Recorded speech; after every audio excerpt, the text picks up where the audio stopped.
Hi again. So we're on our way back out to Ed's house. I spoke to Erin on the phone and I told her it's up to her to do the correcting this time, that I'm a threat to Ed, and Ed loves her and trusts her, and she's the best one to do the correcting. She's the only one that can tell Ed that I'm not a threat. So she's ready to go with that errand. But I'm also going to see how Ed does with my dog Zeus. You've never seen Zeus before. He's a bit of a wonder dog, and he can take a dog-aggressive dog and turn it around just a little bit, and hopefully you'll get to see that magic today. I'm going to bring you along with me, and I hope it's a good show. I hope you learned something. As always, hit like, share, and subscribe, and help me on my mission. So this time they have instructions to try and stop the aggression themselves. So let's see how they do.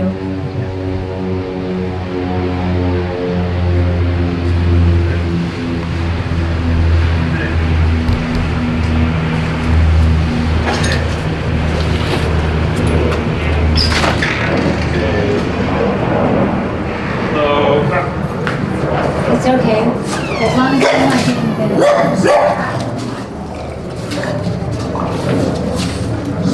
Good boy, Ed.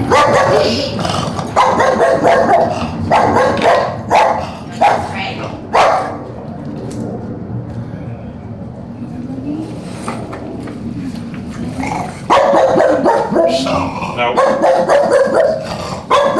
Sit. Correct him. And then what form of can do we have you using? The spray. No. Get right in here. It's right here. Okay, that's fine. Good, Ed. That's a good Ed. Well, I'm letting me in a little bit this time. Sit. Cameraman is A little bit better. frustrated. Hi, Ed. Hi, Ed. So, have a seat. Let's talk a little bit about like how this week has been going with Ed. I know, yeah, I got the leash. Good boy, Ed. Been pretty good. Been pretty good. Yeah. He's been feeding me down. Oh, good down, Ed. Good down. That's a good boy, Ed. We've been practicing all the commands, especially the boys. He goes into my oldest son's room the most, and we make him sit and shake before he can come in the room. So he's before he working goes for outside. everything. Yes. Nice. My other son took him for a walk today, and I mean, you can talk about it, Ronan. We also brought a friend here yesterday too, and he barked at him for like No. for a few seconds. You're okay. You're okay. So he barked at her for a few seconds. Yeah, for a tiny bit, and then we just let my friend give him a treat, and then he stopped. And you had him on the leash, right? Yeah, we so had you him gave on him the a leash. pull. Yeah, we Gave him a little tug on the collar. Yeah. The food fights fear, food fights aggression, food fights all kinds of stuff. So people will say you can't necessarily throw a treat at aggression and have it work. Okay. But you can use food to relax the dog. Yeah. So it's kind of like if we go out to dinner and we're dying for that food and it finally comes, we get pretty excited about the fact that it's here, and we relax and we take a deep breath. That's a good boy, Ed. That's a good boy. So overall, he's doing, I would say this is a 50% better walking in. Yes, definitely. Being Calm able down to a lot handle faster. him and being able to calm him down. Yeah, he seems He's nervous. shaking, yeah. You know, this is the thing, is he thinks he has this big job. He thinks that he's supposed to be protecting you. And in the wild, if you've ever read like wild dog books, what happens is, in the wild, if they get challenged because they're not doing a good job, then it's life or death. So there's two options. Either the dog is going to die in that fight, or they'll be allowed to submit and live out the rest of their life just as a member of the pack. There you go. So the thing is when a dog is not doing a good job running a pack, if they think they're running a pack and they're not doing a good job, well then there's an anxiety and a stress that comes along with inside of it. It's dangerous. They could get challenged for not protecting you good enough. for not doing a good enough job. So poor Ed really thinks that he has this big job to do, and you know, that's why he's shaking right now. He's really not sure it's okay to let go of it. He's not positive that it's okay to let go. Huh, Ed? But I promise you it is, you big old guy. So you haven't run into any other dogs? No. On our walk, there was two guys on the same side of the road, and once we like crossed the road, and then one of the guys like walked to our side, and when he just we just told him to leave, and he just walked right by him. He didn't Nice. work or anything. And our cleaning lady came, and Doug had just walked him, so they actually met outside. And then his friend was here. That was the one that he barked initially, but then he got the treat, and the mom came, and he barked at the door, but he got quiet quickly, and then Doug had him on the leash, and she was over here, and he was whining, and that's the first time we've heard that sound from him since we've had him. Our other dog was a big whiner. There are stages of aggression. So kind of like there's stages of healing or stages of grief. You start out with full-blown Cujo, which is just, you know, aggressive. And once you start to shut that down and the dog starts to know that you don't want that, then you'll start to hear a frustrated cry or a whine. They're frustrated. They want to do their go-to behavior. They think they're supposed to be doing it. There's a whole lot of stress going on, and so they'll start to cry or whine. But that is a heck of a lot better than Cujo. Yes. And so we're on the right track is what that means. Now, pretty soon the stages will change. That's a good boy. You yawn. You try to calm yourself down. So that's him trying to calm himself down. That's not him. He's not tired right now. So when they yawn, they try to calm themselves down. He's really trying to self-soothe right now. So stages of aggression. The third and the final stage is instead of the crying or the whining, you'll see avoidance. So he will not make eye contact with the thing that you would usually bother him. Yeah. He won't make eye contact He with the did that dog. too. He went and got his ball. Like when we let him loose a little to go grab her, he went and got his ball and then walked away. Good, so avoidance. Trying not to get in trouble. This is when we're in the step in the right direction, right? When he's actually trying not to get in trouble. There's a concept of doing his job gets him in trouble now. It means we're doing the right thing. Because we had to take that job away from him. His bloody little paws, we had to rip that job away from him.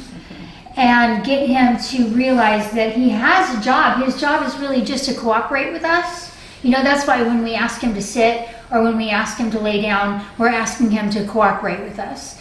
His job is to take direction from us. So that means when there's a dog coming or there's people here at the door, that he's going to look to us for direction instead of just making a decision, right? He's going to look to us like, how do we feel about this person? How do we feel about this dog?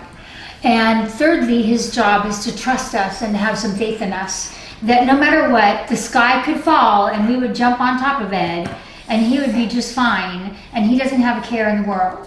And that's really his job. And we have to give him this job and take the other one he thinks he has away from him. Huh? Because you're not that scary. You're not. Not to me. Good boy. So I brought a dog because I know you guys hadn't run into too many dogs. I brought a dog with me, and what we'll do is we're going to actually, I'm going to show you the proper way to introduce two dogs to each other, two brand new dogs. Right. So in the future, when you have a dog coming over or you have a situation where there's going to be another dog involved, you'll know how to do it. But I don't know how successful we're going to be. Okay. Right? So this isn't your average introduce me to your dog dog. So I don't know whether we're going to make it all the way to, oh, I actually like you and we could touch noses for a minute. I don't know. But the proper way to introduce two dogs would be to walk side by side about a block away, and you'll have people on the inside, dogs on the outside. So you'll have Ed over here, I'll have Zeus over here, and we'll be walking. We're not going to let them touch. We're not going to let them just sniff each other. They're just going to get used to each other by osmosis while we walk. Okay. And then we will turn around and I will give you more instructions from there. This is really the proper way to introduce two dogs, getting them used to each other and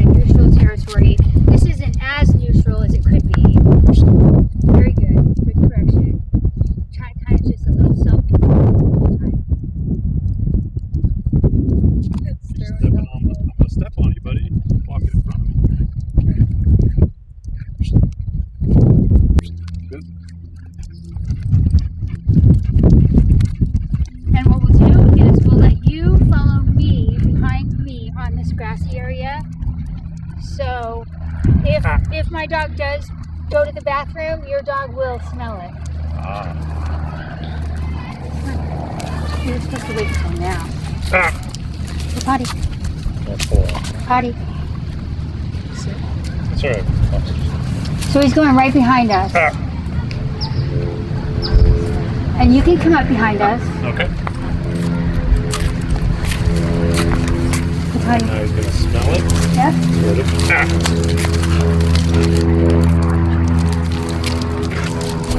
It's okay. Yeah. Yep. Yep. Oh. No, okay. No. Still behind us.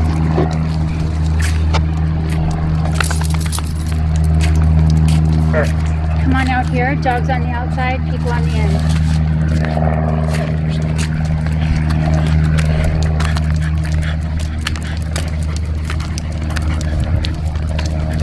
Really good leash control. He's showing some really good leash control right now. Yeah, he's pretty good on the walks. He doesn't pull at all. You know, I just give him a quick little tug every once in a while. And when he anchors and doesn't want to walk, we give him a tug and he'll go. You give him a Where little tug and he before, goes. We pick him up and carry him. Let's stop and stay. Let's put him in a down Sit. position right here. Okay. Sit. They'll do it. Down. Good down, Zeus. Down. Hey, down. Remember, you can pull his leg a little bit. Yeah. It's okay. Down. And put your leg on that leash. Put your foot on that leash. Good boy. Like this. Okay. Good down. Good down. Good boys. So this would be the proper way to introduce two dogs to each other, is to just walk them back and forth a little bit, lay them down in a neutral territory, let them check each other out. You would let them sniff behinds a little bit, but I think that his intentions are to bite, so I'm probably not going to do that. Mm-hmm. What I'd like to see him do is take him to the actual dog park where there's a first timer section. Mm-hmm. So in this first timer section, there's a place where it's just him in the grass, and then the dog park is on the other side. And we get to correct any aggression that happens, like through the fence, Right. and slowly get him used to other dogs and desensitize him more and more. Good down stay, buddy. No.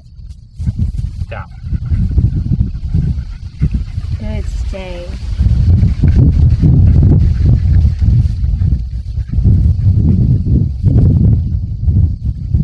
You tell me, Zeus, does he want to bite? Does he want to bite you? You tell me.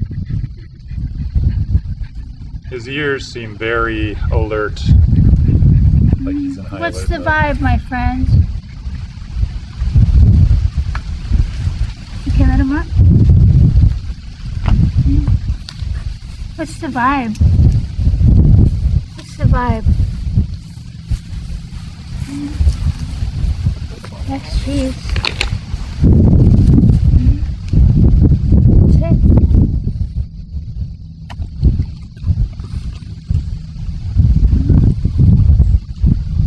Do you lay down? Sit.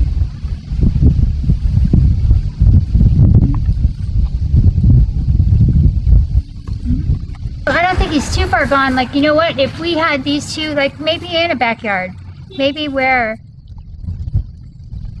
Be nice to my friend. Swear to goodness, be nice to my friend. Yes. So you see how, like a ninja, I have this collar. Yeah. And they're working it out right now because he's not looking at him. He's looking away in a submissive position. Zeus is doing his job. Now, maybe if we had him in a backyard area, let's try that. So now the next step to introducing two new dogs would be the brand new dog goes in the house first. So there is no door to protect because the dog is already in there. Yeah, we noticed that with guests when they were already inside. Yes. We bring them in, they'd be less aggressive. Yes.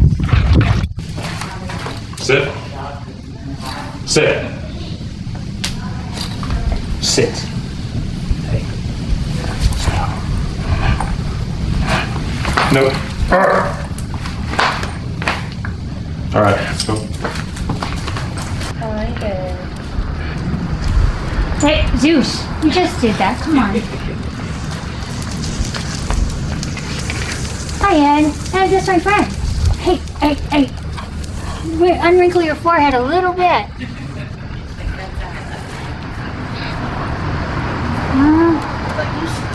Good boy. Good boy, Ed. Good boy, Ed. Just short and sweet. Good boy, Ed. Good boy.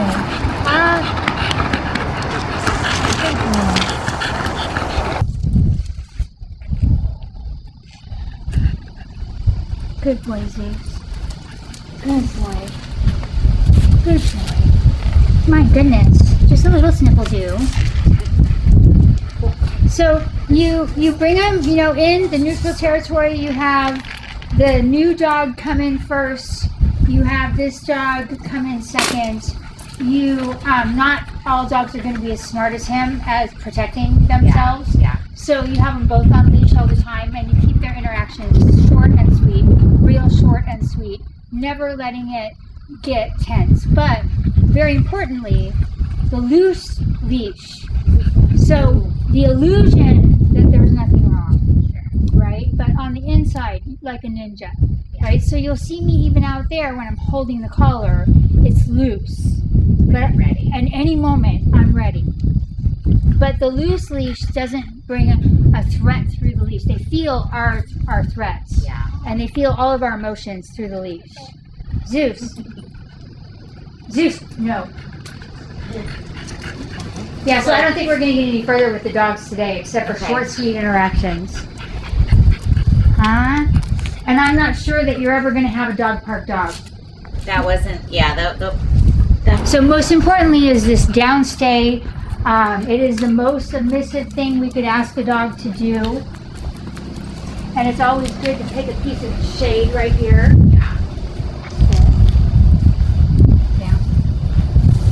Now you'll see me put my foot on the leash. Put down. You stay. You stay, buddy. Good stay. So we're looking for those hips to relax. Right now they look like bat wings. ready to jump. Good stay. There is a dog in his backyard, so good stay. You stay. Good boy, huh? You stay. Down. You stay. Good stay. You stay. So the goal is to be able to walk a little circle around him. You stay. When you get behind them, they kind of look like the Exorcist. At the very least, they'll move their neck. Yeah. You stay. Down. Stay. Good stay. So this time, he got up, he tried to get up, I pushed him back down, now his hips are relaxed. Now he's like, okay. Who wants to try it? Okay. Boys? Yeah. Okay, we gotta get him to do a down stay where his hips actually relax. Here's some treats. And watch out for the poop. There's a little bit. Right here is a safe spot. Down. Now stay. Stay. Head. Stay. No. Pull his leash down. So, no. No. Rally noise. Good. Down. That's okay. He doesn't want to listen to you. So you know what we do? There you go. Down. Stay. Stay. Stay. Stay, Ed. Good stay. I'm telling that a good stay. Now pet him calmly. Wait. Oh. You're petting him so fast that he's going to get up. Okay. So you pet him very Down. calmly. That's a good Stay. down. Good stay. Stay. This is the most calm thing we could ask him to do. And if you guys move really fast, then he'll get up. Good boy. And it's very important because this is the most submissive thing we could ask him to do too. So if we want to earn some respect This is how we Stay. earn it.